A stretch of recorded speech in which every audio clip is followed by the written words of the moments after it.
Laws passed by the Oklahoma legislature in the last pandemic-impacted session went into effect on November 1st.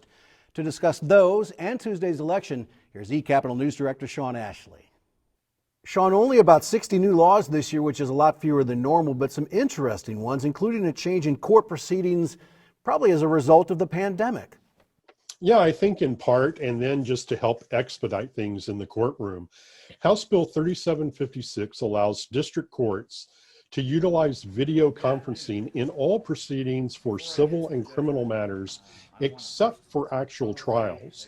So some of the various brief pleadings and other meetings that typically take place in a courtroom, judges and attorneys will now be able to do by video conference. You know, I think it's significant, this new law impacting insurance companies and what they're required to cover now. That's correct. Senate Bill 1718 is the latest effort at what's typically been called mental health parity, treating mental health diseases much like other physical diseases are treated when it comes to insurance. There have been some bites at the apple in the past that never quite got there. But what this does is to say that mental health and substance abuse disorders are essentially like physical disorders, and insurance companies should cover them the same. All right, Christmas, it's going to be here before you know it. Hope you're doing your shopping, but that means the porch pirates will be out, and there's a law addressing that now. That's right. It's the result of House Bill 2777, and it makes porch pirating, if you will, stealing deliveries off individuals' porches, a crime.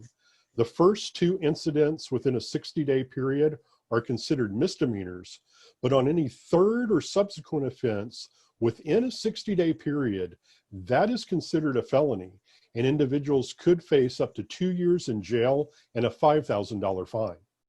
So let's talk about the election a little bit. Your two biggest takeaways from Tuesday night. Well, there is nearly no such thing as a rural Democrat in Oklahoma anymore. If you look at the members of the legislature, both the House and the Senate, only one of them represents what arguably could be considered a rural district.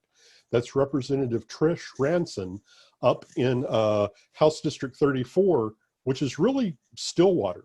She's the only one left outside of the metro areas. I think the other big takeaway from this election was participation. We saw a surge in the number of registrations, record numbers of mail-in ballots, record numbers of early voters, as well as a record number of votes cast for a president in an Oklahoma election. Given what you said, how do folks like Emily Virgin and other Democrats get things done? How do they legislate in that environment? It will be a challenge because overall, Republicans in the House lost 5 seats. They held steady in the state Senate. But despite their low numbers during the 2019-2020 legislative sessions, Democratic lawmakers still authored about 10% of the bills that became law during that time. So they did have an impact on the legislative process. I think that was the result of being able to find common ground with Republicans on some issues and then to push those issues forward. The other issue, I believe, will be tied to that big diversity of Republicans that they now have.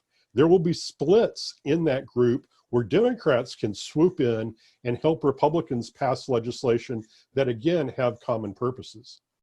You know, Shawn, it's going to be a very interesting upcoming session. Thank you very much for your time. You're very welcome.